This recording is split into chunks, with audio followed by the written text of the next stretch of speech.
Good evening, and welcome to Daily Top Bulletin, bringing you the top 10 current affairs headlines in the most simple, clear, and exam-focused format for UPSC and competitive exams. Every headline is carefully selected to keep your preparation ahead of the competition. Let's begin with today's top 10 news. 10th July 2026.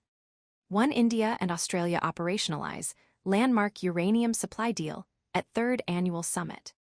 What happened?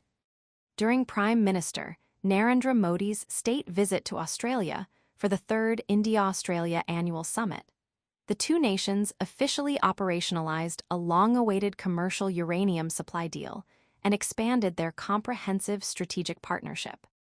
Key facts to remember: nuclear liability reforms.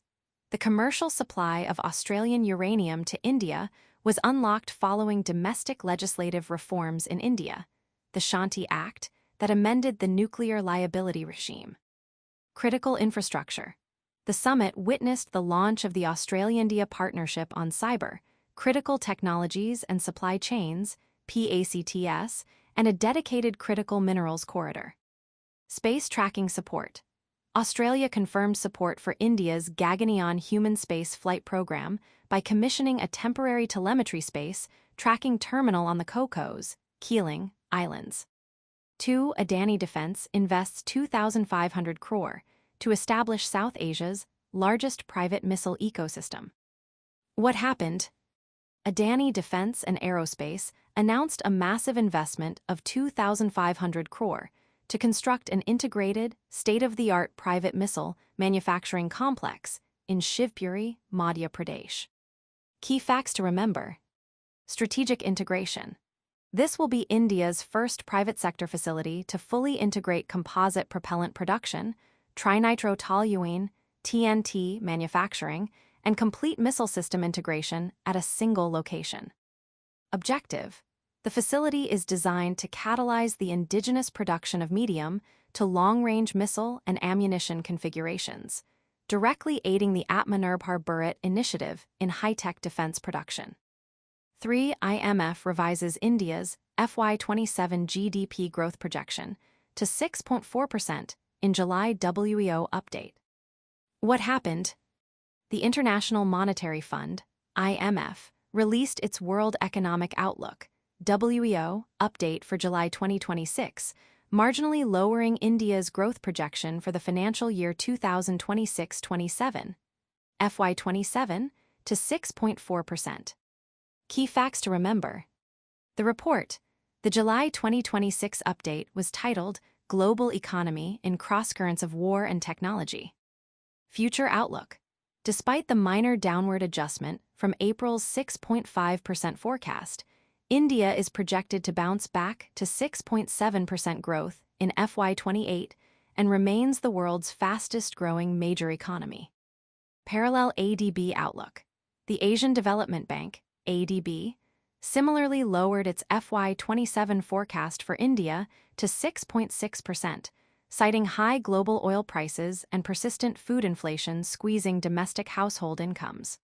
4. ISRO successfully completes crucial tests for human-rated CE-20 cryogenic engine. What happened? The Indian Space Research Organisation, ISRO, successfully conducted crucial qualification testing of its indigenous CE-20 cryogenic engine. Key facts to remember. Gaganyaan backbone. The CE-20 engine is specifically human-rated to power the upper stage of the LVM-3 Launch Vehicle Mark III launch vehicle, which will carry Indian astronauts into low Earth orbit for the landmark Gaganyaan mission. Payload enhancement. Apart from crewed flights, the high-thrust cryogenic engine provides final upper stage propulsion necessary to place heavy communication satellites into precise geostationary transfer orbits. 5. Under 5 tribal states raise centralization concerns over the VBSA bill. What happened? Several non-NDA and federal state governments have formally registered strong objections against the draft Vikas Bharat Sakai Amra, VBSA, bill, raising alarms over the increasing central control over regional resources. Key facts to remember. Federal tensions. States like Tamil Nadu and Kerala noted that centralizing criteria under legislative frameworks, such as the revised National Food Security Act, NFSA, formulas disproportionately disadvantage states that have successfully implemented population control and smaller family models. UPSC mains anchor. This development underscores the continuous friction points in Indian fiscal and administrative federalism under 7th Schedule allocations, state versus concurrent lists. 6. U.S.-Iran truce unravels as fresh long-range strikes hit Persian Gulf Rim. What happened? The recently brokered West Asian peace negotiations faced a severe collapse as the United States launched fresh retaliatory airstrikes targeting pro-Iranian hubs, prompting immediate counterstrikes from Tehran across the region. Key facts to remember: target and scale. U.S. airstrikes reportedly targeted critical transport junctions and infrastructure perimeters near Bushehr, home to Iran's only civilian nuclear plant. Iran responded with weapon barrages targeting maritime perimeters near Bahrain, Kuwait, and Qatar. Global economic impact. The rapid degradation of security directly threatens the Strait of Hormuz, a vital global maritime chokepoint handling over 20% of global oil transits, triggering a sudden spike in Brent crude prices. 7. Vice President unveils national mission for sustainable high-seas fishery resources. What happened? Vice President C.P. Radhakrishnan officially launched a comprehensive national mission aimed at regulating and sustainably optimizing the harvesting of high-seas fishery resources during a convention in Bhubaneswar, Odisha. Key facts to remember. Objective: the mission establishes strict monitoring frameworks for Indian deep-sea fishing vessels operating beyond exclusive economic zones, EEZs, to combat illegal, unreported, and unregulated IUU fishing. SDG alignment. The initiative directly aligns with UN Sustainable Development Goal 14, Life Below Water, and attempts to economically upskill coastal fishing communities via modernized, sustainable logistics hubs.